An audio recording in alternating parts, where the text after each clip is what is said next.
Hi guys, my name's Alana. Welcome back to my YouTube channel, Mental Health with Alana. If you're new here, please click the red subscribe button and give this video a thumbs up if you want to see more videos like this.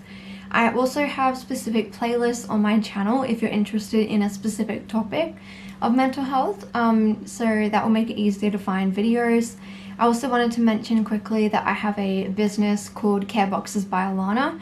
It is a business where I create sensory boxes for your mental health and for people who are neurodivergent or have disability, mental health condition, any of those things. And I also have a website that has the store on it, and it also has a bunch of information for if you're in crisis and you need a number to call to talk to someone. It has a sensory checklist that you can complete. You can sign up for emails. There's a bunch of different things on there, so if you'd like to check that out, then you can go to my link tree, which is down below, and click the link, or you can go to www.careboxesbyalana.com and have a look there. So for this video, I'm going to be keeping it short, but I wanted to do a kind of video diary of me going to counseling for addiction issues or substance abuse. I thought that since I had my first session this morning, that it would be maybe a good idea to keep a bit of a video diary of my thoughts about each session.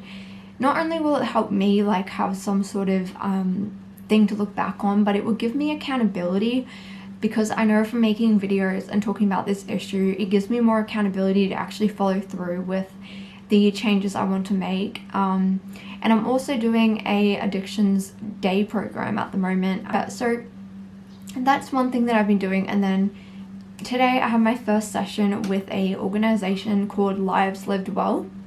They are a government funded service that offer drug and alcohol support, or just addiction support for people of different ages. I had my first session this morning, and I was actually very nervous because I've never really spoken about addiction issues before, and I didn't really know what to expect. Obviously I've never been to the place before, but I felt a lot better though because my mum drove me there, and so that made me feel a lot better. I think if I'd driven myself I would have been freaking out. But yeah, so I wanted us to talk about basically what we kind of discussed and what my goals are in this video. So before you actually have your first appointment, they send you through a survey. So you basically click on whatever drugs that you've done in the past or drugs that you're currently using. That can include things like tobacco, vapes, nicotine, obviously any sort of drug, if you've abused medication, prescribed medications like opioids, benzodiazepines, it covers alcohol, it covers a whole range of things, cannabis, whatever it is. And basically you just go through and you select which ones you've used, and then you select how often you use that substance or drug, whatever. And basically it gives you it's actually quite cool. I don't have it on me because it's on my phone, but they actually give you a kind of personalized what would you call it, report. It's really cool. It gives you a pie chart, and it shows you this is how many days within the last 4 weeks that you've used tobacco. This is how many times in the past 4 weeks, I think I said 4 days, I meant 4 weeks. In the last 4 weeks have you used alcohol? And anyway, you put how many standard drinks you would have within that period, and then it says this amount of females your age also use alcohol this many times a week or whatever. And then it gives you graphs about how your overall life is, about your impulsivity levels, and all sorts of things. So it's quite interesting. I found that really interesting. I've never had that before from a mental health service. Anyway, the first session was basically it was an hour, and it was basically just the clinician, he was a social worker, him getting to know me. So he just asked like a bunch of questions, just like open-ended questions, and I just, you know, discussed what my mental health diagnoses were, what kind of happened within the last year, because that was very important. It's very important that I point out that I do have psychosis as part of my mental illness or mental illnesses, because drugs and alcohol obviously affect psychosis quite greatly. So, you know, I pointed that out, kind of just talked about what happened within the last year. You know, I said I was in hospital, blah, blah, blah, had a psychotic episode, you know, all that type of stuff. If you've been watching my channel for a while, you'll have seen my kind of journey. And then we just went over like what I had selected as part of the like substance abuse thing. So I'm not going to go into detail about stuff, but I will just share like my two main, the two things that kind of came up was, I don't know if you count it as three, was smoking like tobacco, was smoking, tobacco, vaping, nicotine, and alcohol consumption. So the main reason I went to this place, or got a referral or whatever, was because I'm trying to like stop smoking kind of for good, because I've been doing it very on and off, but it quickly kind of becomes quite out of hand. And obviously logically I know like it's not good for you and everything, but like it's just something I've been struggling with. So that is something that I do want to kind of like permanently stop. So I suppose my goal would be to permanently stop smoking. I would also like to stop vaping. I've tried a lot of times with vaping, and had no success. I have given up cigarettes for smaller periods of time, but I always kind of go back to them, and I get very bad like cravings and like urges for it. And my alcohol consumption was kind of considered a little bit high. I don't specifically go out and like get drunk, but when I do go out though, to like, whether it's, I don't know, someone's birthday party or like just we're going out, normally I'm the only person in the group who's drinking. None of my friends, most of my friends don't drink. Some of them do, but like not all of them. It depends who I'm hanging out with. That I have different friends, obviously, that I do different things with. But yeah, I probably have more, so within like the set time frame of like 1 hour or whatever, I definitely would have like more than what's considered like a standard amount of drinks. And I definitely drink enough where I can't drive myself because I'd be over the limit. But with the alcohol thing, I don't really see it as a issue because I'm not going out and getting drunk. It's not interfering really in my life. I mean, the only impact it kind of has on me is financial. So for me, I don't think completely like stopping drinking is gonna work for me or be like something that I want. I think maybe like I just need to be a little bit more responsible with it, but it's not something I'm gonna just stop.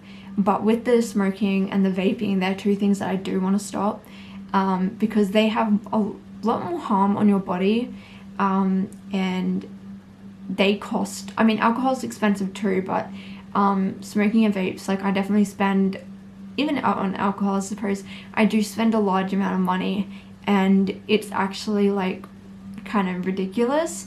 And there's been situations in which I haven't had access to those two things, and I've become like so angry at everyone, so grumpy. I need it, like I can't, like I get like physical withdrawals if I don't smoke or if I don't vape. I do get withdrawal, especially the vaping. Oh my gosh, I get really, really bad withdrawal like within a day. The longest I've gone for like over a year without vaping is 1 day, and that was on Friday when I went to the addictions group, and I was like, I'm not gonna vape today. by like 1:30, the group finished at 2:30. I left early. Literally, I was sitting there and I could feel the urge that I needed to have some nicotine, and all I could think about was vaping, and someone had their vape on the table, and I was just staring at it, and I was like, oh my gosh, I just need a vape. Like, I can't sit here any longer. I started to get really irritable. I wasn't paying attention at all. I was super like just physically and mentally irritated, and there's been other situations where I didn't have access to it, and I was just like grumpy and irritable, like all sorts of things, and that's like part of like the withdrawal thing. And when I started like vaping, I didn't know that it was addictive. I didn't know anything about it. I didn't know it was addictive. I didn't know really what nicotine was. I didn't know what it did. So nicotine is basically like a stimulant. Nicotine is in cigarettes, but I think it's in smaller amounts, whereas with a vape it's like a big hit of nicotine. Whereas with tobacco, like cigarettes and stuff, it does have nicotine, but it's got other things in it too. But the thing with something I learned today, with smoking, apparently it can wear, like, the kind of feel good feeling or whatever can wear off like within like 45 minutes, whereas with vaping, within 10 minutes the effect kind of wears off. That is why it's so addictive, because your brain, it actually gives you like a hit of dopamine, like quite strong. So every time you take like and you do it, it's literally giving your brain like feel good hormones. I mean, why else do people drink and do things? It's because they're either trying to deal with stuff in their life, or they're addicted to like how it makes them feel, you know. People don't, like, you know, the social worker, he was like, you know, no one wakes up one day and decides they're going to become an addict, or they're going to become addicted to alcohol, or whatever it is. You know, difficult because I've been under a lot of different mental health services, and I was under a service that dealt when I was about 19, or like 20, and I got diagnosed with bipolar disorder. I was under like a team that dealt with bipolar and like psychotic illnesses within young people. It was a public service, and I within that group, everyone smoked. They all smoked weed, they all smoked tobacco, everyone kind of drank. Like, it was a very like heavy substance abuse situation going on.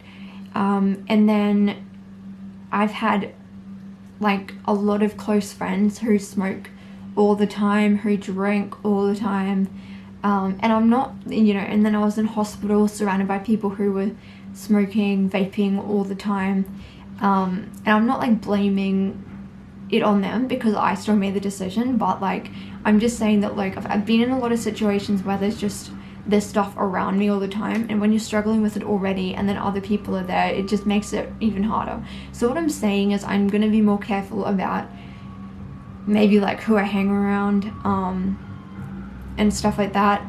But yeah, so basically we just went through that, and the counselor is gonna send me some information about how those drugs and stuff interact with my psychiatric meds, and how all of the things interact with each other, like chemically. And he gave me like handouts on like, you know, like a bunch of different things that were quite useful. So anyway, that was week 1. It was mainly a get to know you session, and yeah, I think it went well. I do like the guy. I think he's good. And yeah, it's just this is all new to me, because I've never like received help for any of these things before.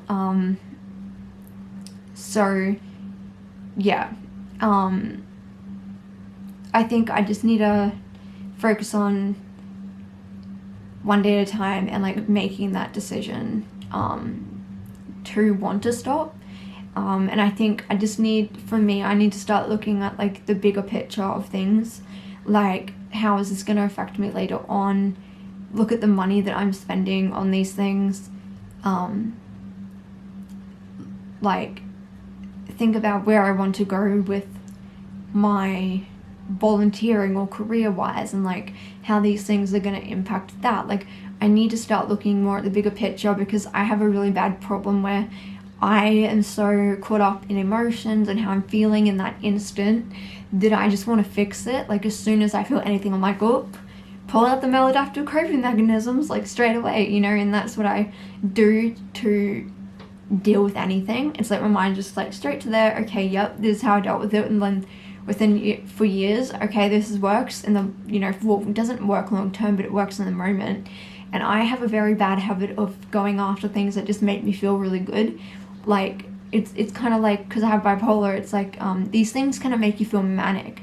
And that feeling of mania feels really good at the beginning. Like, it never ends well, but it feels so good. And having like that high kind of thing just makes you feel like distracted and like, I don't know, excited in a way. But I think I need to start finding excitement and purpose and things in other avenues of my life. So anyway, that was the video. I'm going to try to edit this to make it a bit shorter, because I think it just rambled on a bunch. But anyway, I just want to update. So this is the first week. It was my first week of going to day program as well. So I think with these two things combined, it should be helpful. So thank you for watching the video. I'll be making weekly updates. And if you stuck around, thank you for watching. And I will see you in my next video.